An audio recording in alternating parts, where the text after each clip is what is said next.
দক্ষিণ করিমগঞ্জের রাজনীতির ময়দানে নতুন মোড়।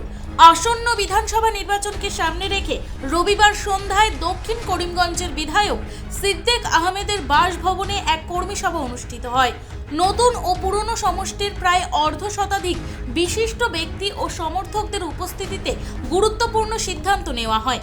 বিধায়ক সিদ্দিক আহমেদের অসুস্থতার কারণে সর্বসম্মতিক্রমে তার জ্যেষ্ঠ পুত্র ডক্টর তৌসিফ রাসুলকে আসন্ন নির্বাচনে দক্ষিণ করিমগঞ্জ সমষ্টি থেকে প্রার্থী করার সিদ্ধান্ত হয়। তিনি অসম গণ পরিষদ এজিপির মনোনয়ন নিয়ে প্রতিদ্বন্দ্বিতা করবেন। সিদ্দিক আহমেদ সমর্থকদের ধন্যবাদ জানিয়ে বলেন, 25 বছর ধরে সহযোগিতার জন্য তিনি কৃতজ্ঞ এবং তার পুত্রও একইভাবে মানুষের সেবায় কাজ করবেন বলে আশা প্রকাশ করেন তিনি। ডক্টর তৌসিফ রাসুল জানান, বাবার অসম্পূর্ণ কাজ সম্পূর্ণ করাই তার অঙ্গীকার। আপনি বিধায়ক নির্বাচিত হন, যদি বিধায়ক নির্বাচিত হন কি করবেন আপনি?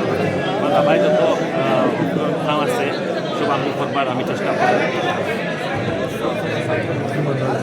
সবসময় আমি মানুষের রাখবো আমার নীলাম বাজার থেকে আলতাফ হোসেনের রিপোর্ট, ভয়েস 365 বাংলা।